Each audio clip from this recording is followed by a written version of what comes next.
Welcome back to the Ancestral Findings Podcast. Mary Tudor, also known as Queen Mary I, or less charitably, Bloody Mary, was Queen of England from 1553 to 1558. She was England's first Queen Regent whose reign was not disputed. The daughter of Henry VIII and Katherine of Aragon, she was raised Catholic and aimed to keep England that way. This is what you need to know about the interesting and remarkable woman and Queen of England.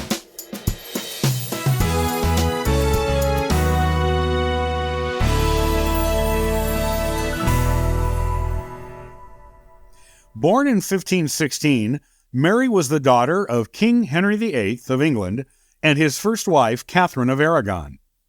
Mary was the fifth of 6 children born to her parents, including 2 other girls and 3 boys, but the only one to survive infancy. Mary was a source of great pride to both of her parents, who doted on her. Henry particularly seemed to love showing her off to visiting ambassadors, and on at least one occasion boasted to a visiting dignitary that his toddler daughter never cried. The court also loved her.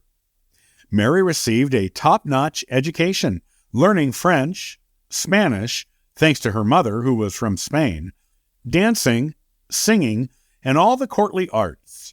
There is some evidence that the young princess may also have been taught Latin and Greek, which were considered the classical languages of the time. She was clearly highly intelligent, which was evident from an especially young age. On one recorded occasion, at barely 4.5 years old, Mary gave a concert on the harpsichord to visitors to the court and impressed all who were present with her talent and ability. Today, she would likely be considered a gifted child, or perhaps even a child prodigy. Mary had a happy childhood as an only child with the privileges of being a genuine princess, and with 2 parents who clearly adored and loved her. Yet, by the time she was 9 years old, her parents' marriage was held together only tenuously. It was clear by that time that Katherine of Aragon would probably not have any more children, and Henry VIII still did not have the legitimate son he so longed for. While English law did not prohibit a daughter from inheriting the throne, as it did in other European countries like France, Henry still wanted a son to become king in his place one day. He had an acknowledged illegitimate son by his mistress, Bessie Blount, but this boy was not eligible to inherit the throne as he was not born to Henry's legally wedded wife. As Mary and Katherine would soon discover, Henry would do almost anything to get that legitimate son he so desired. This quest for a legitimate son would eventually ruin Mary's seemingly perfect childhood and family. While he arranged many marriages for her over the years, beginning in her infancy, none of those marriages ever came through for Mary, as her father's political and personal ambitions changed and shifted seemingly with the wind. He sent her to Wales for 3 years to oversee the affairs of the kingdom there, presumably with the intentions of eventually declaring her Princess of Wales and his official heir. But Mary went back to court in London after her time in Wales with no official title or announcement concerning her royal status. When Mary was a teenager, Henry finally decided he wanted to divorce Katherine. This pitted Mary and her father against each other for the first time in her young life. Because Mary would not accept her father's new marriage to Anne Boleyn, nor give up using her title of princess after Henry decided his marriage to Katherine invalid and Mary illegitimate, he wanted her to go by the title Lady Mary instead of Princess Mary. Henry retaliated by separating Mary and her mother and prohibiting them from seeing each other, and they never met in person again. Though they did write to each other for a time until Henry banned this as well. Henry even briefly considered having Mary executed for treason, supposedly at Anne's urging. He did not allow Mary to visit Katherine when it was clear Katherine would soon be crossing over to the other side. Mary only capitulated to Henry's demands after Katherine crossed, but she always felt guilty about it afterward. By acknowledging Henry's marriage to Anne as valid, She believed she was betraying Katherine. Soon after Katherine's crossing, Henry grew tired of Anne, too, as she had also failed to give him a son. He had Anne executed on trumped-up charges of adultery and treason, and quickly remarried Anne's lady-in-waiting, Jane Seymour. Mary enjoyed a better relationship with Henry after this, as all of his wives after Katherine crossed were able to be considered his legitimate wives in Mary's religious views. She enjoyed good relationships with all of her stepmothers from Jane onward, especially with her final stepmother, Catherine Parr, who encouraged Henry to be closer to all three of his legitimate children, whether he considered them legitimate or not.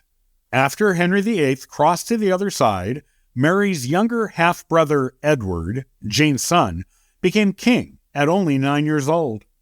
The Protestant faith was pretty firmly established among a large part of the English population by then, and Edward VI was brought up as a Protestant. Mary was still firmly Catholic. Edward gave her special permission to celebrate Mass in her own residence when he banned it in the rest of the country, after they argued about it, which ended with Mary in tears. Edward wanted England to remain Protestant and tried to leave the crown to his first cousin, one time removed, Jane Grey, who was also a Protestant and his same age. Edward crossed to the other side when he was 15 years old, and Jane did briefly take the throne. Mary had the support of the people, though, and she was able to take the throne as Mary I after only 9 days of Jane being queen. She was finally able to achieve her lifelong dream of getting married by choosing her own husband, Prince Philip of Spain. This made her Queen of Spain for a couple of years, when Philip became King of Spain during their marriage. She did as Edward knew she would, and tried to force England to become Catholic again, and to reconcile the country with the Pope. Her persecution of the Protestant people of England was rather brutal at times, which is why history often refers to her today as Bloody Mary. After going through 2 phantom pregnancies, one of which even produced a growing belly, movement like a baby kicking inside, and lactation, it was clear she was not likely to have any children.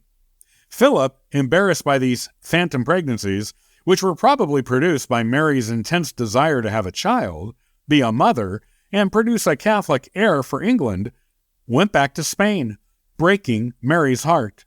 She genuinely loved him, though the union seemed to be only a political one for Philip, who was quite a bit younger than her.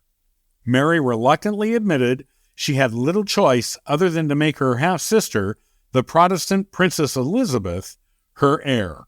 Mary crossed to the other side, probably of a stomach tumor of some sort, in 1558, at the age of 42. Her reign as queen had only been a 5-year one. Mary was a highly intelligent woman who seemed to genuinely mean well and who wanted more than anything to do right by England, and, more importantly, to be loved. She was also, not counting the disputed reigns of Empress Matilda and Lady Jane Grey, the first Queen Regnant of England, ushering in an era where crowned queens in England would no longer be considered an anomaly or curiosity. She proved women could wear the crown and rule just as well as men could in England. That is her most lasting, important legacy to England and even to the world.